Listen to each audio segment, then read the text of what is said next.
recomienzo porque se cortó.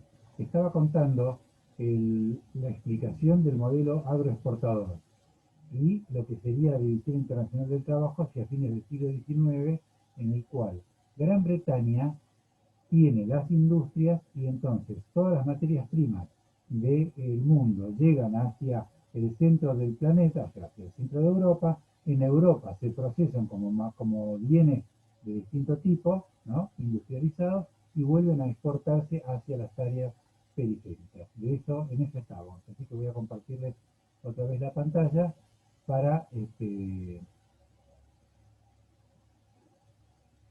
bueno, a ver dónde estamos.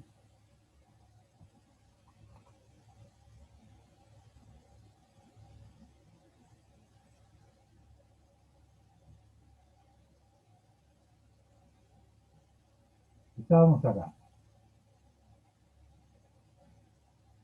Habíamos contado que las guerras civiles habían terminado con la conformación del Estado, con el triunfo de un sector dentro de esas guerras civiles, de la consolidación de una clase dominante que va a unirse a la División Internacional del Trabajo propuesta por Gran Bretaña, por el imperialismo británico, como proveedora de materia prima y alimentos. Es decir, la industria británica se va a abastecer de distintos tipos de materias primas para sus industrias, pero al mismo tiempo, dado de que la mayor parte de su economía está volcada hacia la industria de estos bienes, ¿no? Los alimentos en Gran Bretaña también van a ser importados hacia ese país. En ese sentido participa la Argentina, o sea, la oligarquía argentina, los exportadores, fundamentalmente los exportadores ganaderos. Lo que exporta la Argentina son productos agropecuarios, o sea, fundamentalmente ganado y también agricultura. Digo, la posibilidad de que Argentina, de que este sector de la Argentina pueda exportar bienes hacia Gran Bretaña, tiene que ver con algunos avances técnicos, en particular la industria frigorífica. ¿eh? La industria frigorífica que permite que el ganado no se lleve en pie hacia Gran Bretaña, o sea, vivo, ¿no? En los barcos, sino que se procese en el país, se haga la matanza aquí, se procese, se enfríe y después en barcos frigoríficos llegue hasta la mesa británica. Esto recién pudo hacerse hacia fines del siglo cuando se inventó este proceso de enfriamiento, de congelamiento y después mucho más todavía de enfriamiento, que es un proceso que mantiene la fibra de la carne mucho más fresca, ¿no? Para que llegue a la mesa de los ingleses prácticamente como si fuera recientemente carneado en el frigorífico. ¿Esto qué significó? Significó que en el país se construyera una infraestructura alrededor de esta exportación, en primer lugar. Esa infraestructura eran los puertos, por supuesto, y los ferrocarriles, o sea, la manera de transportar desde las estancias hasta la capital, hasta la ciudad de Buenos Aires, el ganado para que aquí fuera procesado por los frigoríficos, o sea, frigoríficos también extranjeros. ¿eh? En ese sentido hubo una industrialización, ¿no? Dentro de lo que sería la infraestructura que se necesitaba para la exportación agropecuaria a Inglaterra. ¿eh? Segunda consecuencia, Argentina exporta materia prima, exporta alimentos e importa todo lo demás. Por lo tanto, como Inglaterra es la que produce los bienes manufacturados, tenemos una relación directa con Inglaterra en el sentido de importar todo lo que necesitamos a cambio de la exportación de los productos agropecuarios. Esto es, en muy pocas palabras, el modelo agroexportador. El modelo agroexportador va a funcionar hasta 1930. ¿sí? ¿Por qué va a funcionar hasta va a seguir funcionando, pero va a funcionar de manera acordada y prolija hasta 1930? Porque la crisis lo va a afectar. ¿En qué sentido va a afectar la crisis al modelo agroexportador? En primer lugar, porque la crisis de 1929, la consecuencia es la caída de todo el volumen del comercio internacional. ¿Eh? O sea, las transacciones, el comercio mundial va a ser mucho menor que lo que había sido hasta esa fecha. Para la Argentina en particular y para las exportaciones ganaderas en particular también, la caída de las exportaciones a Inglaterra va a ser aproximadamente de un 35%. Imaginen que si nosotros compramos los productos a cambio de la exportación de las carnes, ¿no? Si compramos heladeras, compramos automóviles, compramos estufas, compramos incluso alimentos, compramos eh, las bisagras de las puertas, los picaportes, es decir, si todo lo que está manufacturado, porque lo que se hace en fábrica, viene de Inglaterra para la Argentina a cambio de la exportación ganadera, el descenso del 35% de la exportación del ganado hacia Gran Bretaña provoca una crisis muy grande en la economía argentina a partir de 1929. Va a haber faltante de un montón de cosas que ahora ya no se pueden importar. ¿Está bien? En primer lugar. En segundo lugar, va a haber un aumento muy grande de la desocupación de los argentinos y de la pobreza, lo cual va a traer como consecuencia algo parecido a lo que ya vimos para los Estados Unidos, que es que en la ciudad de Buenos Aires empiezan a instalarse lo que todavía no se van a llamar villas miserias, sino se van a llamar ranchadas, o en este caso lo que se llamó Villa Desocupación, ¿no? En Puerto Nuevo en 1932. Acá tienen una foto. ¿Sí?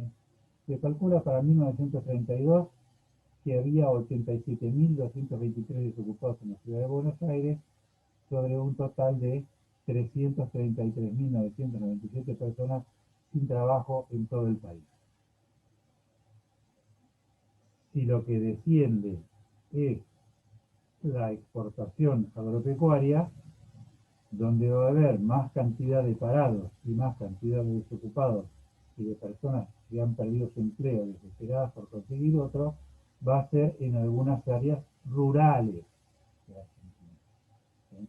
Particularmente de las áreas donde se produce esta exportación. Entonces hay un segundo efecto, que es el de las migraciones que vamos a ver después, migraciones internas. Paréntesis. Recuerden que la mayor parte de las migraciones en Argentina eran migraciones desde el exterior hacia el país, particularmente de España e Italia, de la cual son la mayor parte de nuestros abuelos, bisabuelos, etcétera, que llegaron hacia fines del siglo XIX, principios del siglo XX a la Argentina.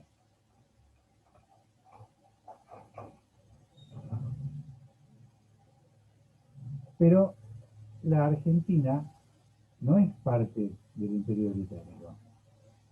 Si la Argentina no es parte del Imperio Británico, no puede resolver algunas de las cuestiones derivadas de la crisis, derivadas de lo que Inglaterra está decidiendo para el conjunto de sus colonias. Voy a explicarlo. En 1932, a partir de la crisis y a partir del descenso del comercio, Inglaterra reúne a todas sus excolonias, colonias y excolonias, en una especie de encuentro en la ciudad de Ottawa, en Canadá, donde redefine el conjunto del comercio que tenía Gran Bretaña con esas viejas colonias, y entonces eh, fija una cuota de importación hacia Gran Bretaña de cada una de esas colonias. O sea, resuelve en parte el problema que habían tenido esos países, ¿no?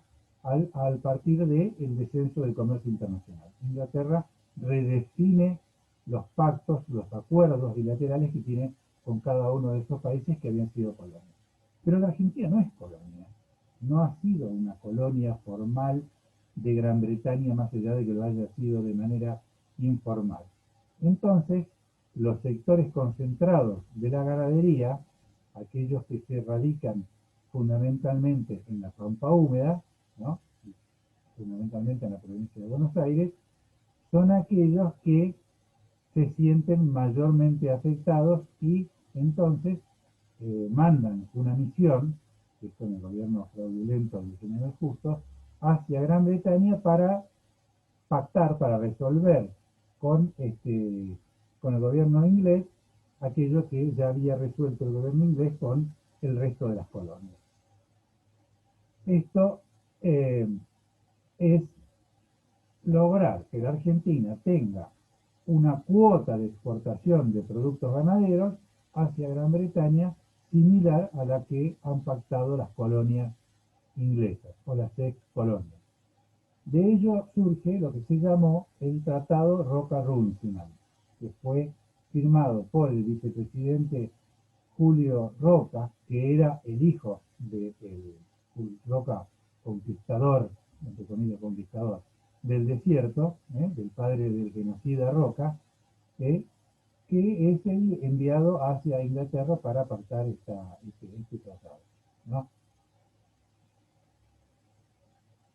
¿Qué implicaba el Tratado Roca-Runciman? Implicaba lo que luego este grupo, Forja, donde estaba Arturo Jauretche, definió como un pacto colonial, ¿no? Un pacto colonial donde la Gran Bretaña accedía a importar una parte del menor de lo que importaba de ganadería hacia su país a cambio de una serie de privilegios, de una gran serie de privilegios para los capitales británicos en la Argentina. En primer lugar, en particular, el hecho de que la Argentina no rompía un tratado bilateral, es decir, de que la Argentina le exportaba a Gran Bretaña, ¿no?, de manera privilegiada para importar de manera privilegiada los bienes manufacturados que ya estaba produciendo, por ejemplo, Estados Unidos. En segundo lugar, beneficios a los capitales británicos en el país, beneficios impositivos, ¿no? Y otra serie de cláusulas, entre las cuales una de las que no estaba firmada, pero que en realidad también formó parte del tratado, la de el monopolio del transporte en la ciudad de Buenos Aires. En aquel momento habían surgido los colectivos, ¿no? El transporte se hacía fundamentalmente por el tranvía, ¿no? Y uno de los inventos, podemos decir, argentinos fue la construcción de estos chasis un poco más largos para transportar personas, y el transporte colectivo se inició de manera casi privada, ¿no?, independientemente de los capitales británicos que estaban en el tranvía, en la red de tranvías de la ciudad. Entonces, el pacto lo que, en cierto modo, privilegió fue que la compañía de transporte, la compañía que tenía los tranvías, tuviera al mismo tiempo el monopolio del transporte colectivo de la ciudad, eliminando estas iniciativas, estos emprendimientos pequeños, individuales, que habían hecho varias personas con el tema del transporte colectivo. Fue tal la dependencia que la Argentina ya tenía con Gran Bretaña y que ratificó con el Tratado Roca-Runciman, que el propio vicepresidente Roca dijo en aquel momento: la Argentina es, por interdependencia recíproca desde el punto de vista económico, una parte integrante del Reino Unido. En ese nivel estaba nuestra posición dependiente respecto de Gran Bretaña en aquel momento. Como ya les recordé, este grupo de jóvenes radicales, entre los cuales estaba Arturo Jauretche, fue uno de los fundadores, ¿no?, salió en contra de este tratado colonial que se hacía o que se ratificaba con Inglaterra en 1930. Vamos a otro aspecto. La desocupación que hubo en las áreas rurales y la oportunidad de empleo que empezaba a aparecer en las ciudades por vía de lo que vamos a ver después, que es la sustitución de importaciones, mediante la industrialización, provocó como como una consecuencia, tal vez la más importante desde el punto de vista social para la Argentina de la crisis de 1929, que una importante cantidad de personas que vivía y trabajaba en las áreas rurales se trasladara hacia Buenos Aires en búsqueda de nuevos empleos.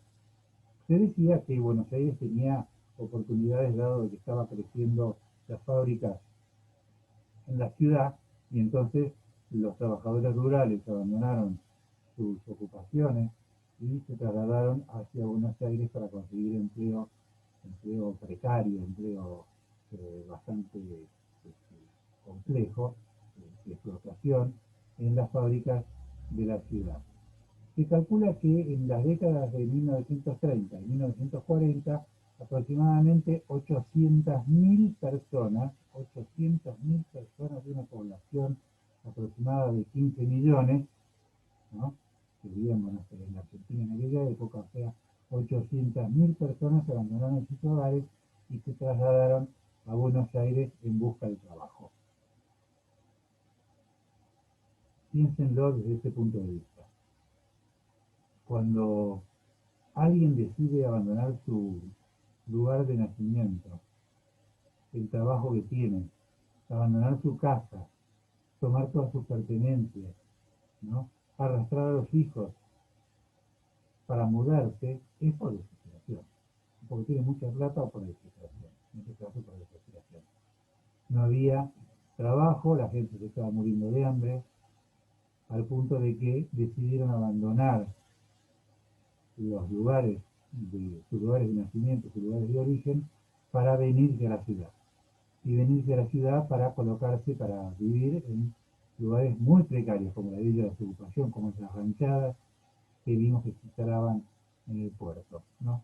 Y entonces un periodo, que es el periodo de 1930, de unas grandísimas necesidades y de grandísimas padecimientos de parte importante del pueblo argentino.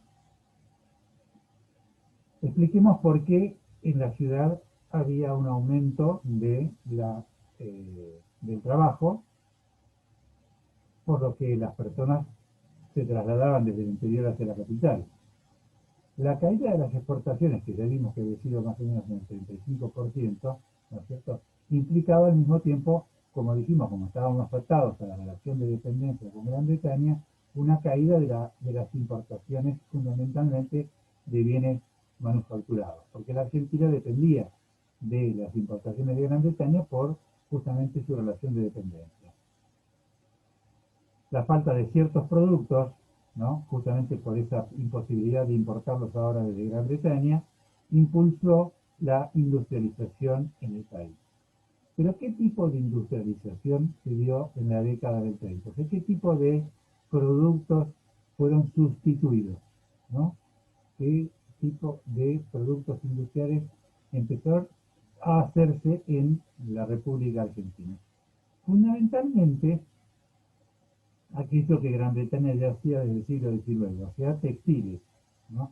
Las fábricas textiles, fábricas de alimentos, de bebidas, y fundamentalmente lo que se llama la metalmecánica ligera, productos bienes de consumo serían, no duraderos, no durables, heladeras, estufas, lavarropa, utensilios, herrajes, bombillas, cacerolas, todo lo que ustedes imaginen que utiliza de metal, digamos, y que se puede fabricar en el país fácilmente, ¿no?, sin necesidad de traer una maquinaria muy compleja.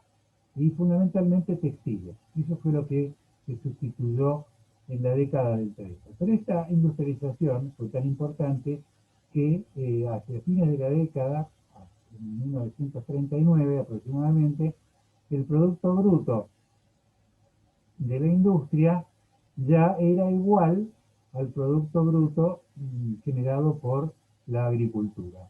O sea, es importante porque en este lapso prácticamente la industria pega un salto y la Argentina pega un salto de industrialización. ¿Sí? Entonces, lo que tenemos es que a partir de 1929 la crisis abre oportunidades para la sustitución de las importaciones porque el país importa menos que antes. Estamos haciendo un resumen. La dependencia imperial implica tratados bilaterales, por lo cual es más importante, perdón, por lo cual no podemos importar, ¿no?, esos productos fundamentalmente desde los Estados Unidos, y se produce una novedad. Vamos a tratar de explicar. El modelo agroexportador, o sea, la División Internacional del Trabajo, que había establecido Gran Bretaña a fines del siglo XIX, hacía que Gran Bretaña fabricara, industrializara, podemos decir, la materia prima que se importaba desde distintas partes del mundo. Y al mismo tiempo exportaba sus productos manufacturados hacia esos países con los cuales tenía una relación de colonia o de semicolonia. ¿Está bien? Pero quien fabricaba las fábricas estaban en Inglaterra, las fábricas estaban en Gran Bretaña. La novedad que trae el capitalismo norteamericano es que exporta las fábricas hacia los lugares donde finalmente va a vender sus productos. ¿Está bien? Es decir, para poder romper con los tratados bilaterales que tiene Inglaterra, que tiene Gran Bretaña con el resto del mundo, el capitalismo norteamericano instala las fábricas en los países donde obtiene las materias primas. En este caso, la mayor parte, una parte importante de la industrialización en Argentina en la década del 30 va a ser hecha por capitales norteamericanos.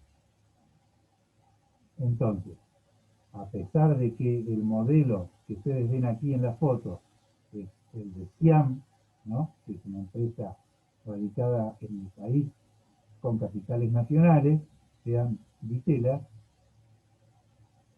la mayor parte de las industrias que se van a radicar en la década del 20 y en la década del 30 en Argentina van a ser industrias de origen norteamericano y en algunos casos europeos, como es el caso de los medicamentos. ¿Se entiende, no? O sea, hay una relación triangular ahora. Nosotros le exportamos ganadería a Gran Bretaña importa una parte de los productos que Argentina necesita, pero en el intercambio es menor que aquella que había sido antes, y hay productos que solamente se pueden conseguir en Estados Unidos. Por ejemplo, las máquinas con las cuales se fabrican productos para sustituir la industria que ya no se importa desde Gran Bretaña.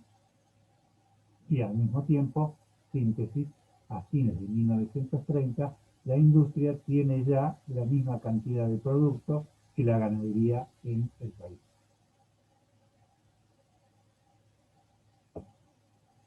La crisis mundial trajo aparejada una crisis en la Argentina hasta aproximadamente mediados de 1900, de la década del 30, hasta 1935 se calcula. O sea que todo este problema que trajo la crisis finalmente empezó a ser resuelto.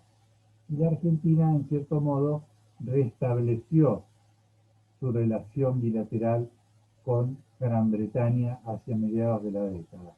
Y volvieron algunas de las características típicas del modelo agroexportador, a pesar de que ya había cambiado y que la Argentina estaba sustituyendo parte de sus importaciones, ¿no? Lo que quiero decir es que un segundo efecto que hace que la Argentina sustituya sus importaciones empieza con o continúa con la Guerra Mundial, con la Segunda Guerra Mundial, de 1939. Ya se veían en parte los efectos de lo que sería el conflicto europeo en la segunda mitad, hasta que finalmente la guerra se desencadena en 1939 y ocupa al conjunto de Europa y un poco más tarde a los Estados Unidos, ¿no? Lo cual implica que la Argentina vuelve a quedar aislada. No solo la Argentina vuelve a quedar aislada, sino que ahora Inglaterra está en guerra. Y entonces es necesario para Inglaterra abastecerse de productos sin intercambiar.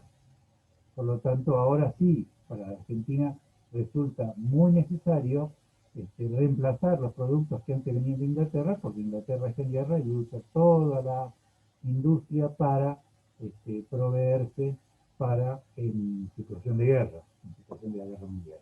Por lo tanto, la Argentina empieza a exportar productos agrícolas a Inglaterra sin que Inglaterra nos exporte a su vez aquellos productos con los que se intercambiaban los productos ganaderos, particularmente la energía. Argentina importaba prácticamente todo el carbón, y el carbón se importaba todo de Inglaterra. Entonces, como no podemos importar carbón, no pueden funcionar las locomotoras. Y entonces, como Inglaterra está en guerra, las locomotoras argentinas no tienen energía.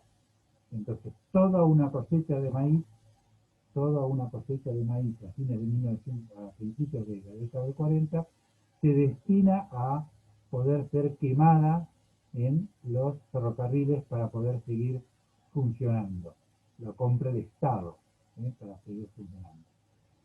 ¿Qué sucede con esta situación? La Argentina exporta y no importa lo suficiente para cubrir el costo de esa exportación y por lo tanto se convierte en acreedora de Gran Bretaña.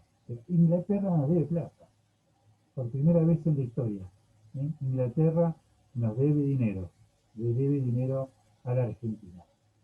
Por lo tanto, aumenta al mismo tiempo la explotación en las fábricas porque ya no se pueden importar bienes de capital, no podemos traer máquinas, por lo tanto las viejas máquinas siguen abasteciendo la industria de sustitución, particularmente la industria textil, la industria frigorífica, ¿no? Y este aumento de la explotación se hace con muy bajos salarios y con malas condiciones de trabajo, ¿no? Lo cual aumenta la explotación de la clase obrera en Argentina, en la cual además no existe nada de lo que ustedes conocen como derechos sociales posteriores, ¿sí? No existen vacaciones, no existe aguinaldo, el patrón decide cuándo despide un obrero cuando se le da la gana, no existen enfermedad, que no se puede enfermar el trabajador y que el patrón le pague, todo eso no existe. No existe la jubilación, y no existe un aporte para después llegar al fin de los días y poder jubilarse. Eso no existe. La situación de los trabajadores en Argentina en la década del 30 es prácticamente sin derechos, ¿sí? Por lo tanto, salvo algunos pequeños ramas que tienen algunos derechos como la policía, los bomberos, pero la mayor parte de los trabajadores rurales, no tienen ningún derecho, mucho menos ninguno de los trabajadores rurales. Los trabajadores azucareros en los ingenios de Tucumán no solo no tienen derechos, sino que además no tienen la posibilidad de generar sindicatos porque están prohibidos los sindicatos. Y ninguna de estas circunstancias que conocemos con posterioridad existen para la época. Por lo tanto, el aumento de la explotación que se da por vía de la Segunda Guerra Mundial y de la intensificación del trabajo para abastecer a las naciones en guerra, ¿no es cierto?, da como consecuencia una situación social bastante problemática. Digo esto para terminar explicándoles las corrientes del movimiento obrero en 1930, ¿no? Las corrientes del movimiento obrero más típicas en principios del siglo fueron los anarquistas, que llegaron junto con la migración y se instalaron en Argentina, los socialistas que fundaron su partido en 1895, donde justo funda el Partido Socialista, el Partido Comunista, que va a ser una decisión del Partido Socialista después de la Revolución Rusa, en 1919, una parte del Partido Socialista se cinde hacia la posición internacionalista y funda el Partido Comunista. Y dentro de las corrientes ideológicas del movimiento obrero van a tener también una decisión también de los socialistas, que van a ser los sindicalistas revolucionarios, que son apolíticos en el sentido de que no tienen partido ni confían en el parlamentarismo, en la acción parlamentaria para conseguir los derechos. Es decir, son parecidos a los anarquistas en ese sentido, dado de que lo que consideran importante, digamos, es realizar una revolución para arrebatarle al capital el predominio del poder y construir una sociedad, en este caso de sindicatos, una sociedad de sindicatos revolucionarios, ¿no? Es decir, los sindicalistas revolucionarios y los anarquistas tienen ciertas similitudes, aunque son corrientes muy diferentes, dado de que los anarquistas son mucho más intransigentes, mucho más combativos y revolucionarios, y los sindicalistas revolucionarios acceden en cierto modo a debatir con sectores del Estado, con algunos gobiernos, algunas de las condiciones de mejora del trabajo, ¿no? Entonces tenemos que para 1930 los anarquistas son muy pocos y la represión cae sobre ellos, la represión del gobierno de Uriburu cae directamente sobre ellos y prácticamente ya tienen muy poca influencia en el movimiento obrero organizado de 1930. Con lo cual nos quedan socialistas, comunistas y sindicalistas revolucionarios, que son los que van a dar lugar a la fundación de la CGT en 1930. La Confederación General del Trabajo, la actual CGT, se crea allí, en 1930, justamente como una respuesta a el golpe de Uriburu. Pero rápidamente se van a volver a dividir en distintas CGT. La CGT va a perdurar, pero dividida en dos, ¿no? Recuerden simplemente que para este momento los socialistas, los comunistas y los sindicalistas revolucionarios son las corrientes ideológicas que están participando en el movimiento obrero. En, en la industria, en la industria naciente, en la creciente actividad industrial, participan fundamentalmente los comunistas, ¿sí? Mientras los socialistas y los sindicalistas revolucionarios están más bien radicados en las ramas de servicios de la actividad económica de la Argentina. Bueno, volvemos. Eh, durante el periodo de 1930 se dio en la Argentina un proceso de industrialización por sustitución de importaciones.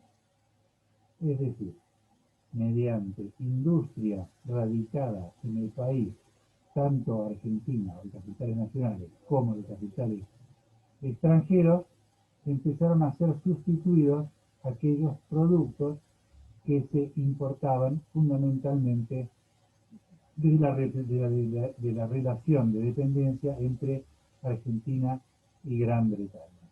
Por lo cual, una parte del modelo exportador empieza a crujir. Es decir, ya no es el sector dominante de la economía la agroexportación, sino que a partir de ahora va a haber una competencia con los sectores industriales. ¿Por qué es importante que les expliquemos el proceso de sustitución de importaciones? Es importante porque cuando empiece a verse a principios de 1940 la posibilidad de que la guerra termine y que la Argentina pueda volver a tener una relación bilateral de dependencia con Gran Bretaña, existirá un debate y hay que eliminar la industria que había sido creada en esta década, ¿no? Y volver al viejo modelo agroexportador que beneficia a la oligarquía, o continuar con la industrialización para ser un país diferente del típico modelo agroexportador. Y va a haber varias posiciones que se las vamos a explicar en clases subsiguientes. Algunos que dicen que hay que volver directamente al modelo agroexportador y eliminar toda la industria artificial que se ha creado en la década del 30, los que dicen que hay que romper con el modelo agroexportador y hacer una Argentina industrial, y aquellos que dicen una posición intermedia, que hay que hacer industria solamente de aquellas materias primas que el país produce. Y este debate va a ser fundamental porque es uno de los aspectos de lo que se debate en torno al surgimiento del peronismo, ¿no? Que va a ser lo que vamos a ver en las clases que siguen. Bueno, eh, vamos a ir terminando acá. Fue largo, espero que todas las dudas que tengan las vuelquen a los foros, ¿no? Hoy voy a estar al mismo tiempo de subiendo estos videos, les voy a estar subiendo la tarea, la actividad que tienen que hacer para esta semana, ¿no? Bueno, nada, espero que les haya servido. Y les pido por favor, usen el foro para plantear sus dudas, ¿no? Y lo primero que hagan es, vean este video, después lean la clase que corresponde, las hojas que corresponden a este tema, y respondan la actividad que les voy a estar también subiendo en el día de la fecha. Que tengan una buena semana, que la pasen bien, y nos estaremos viendo, o ustedes me estarán viendo el próximo martes.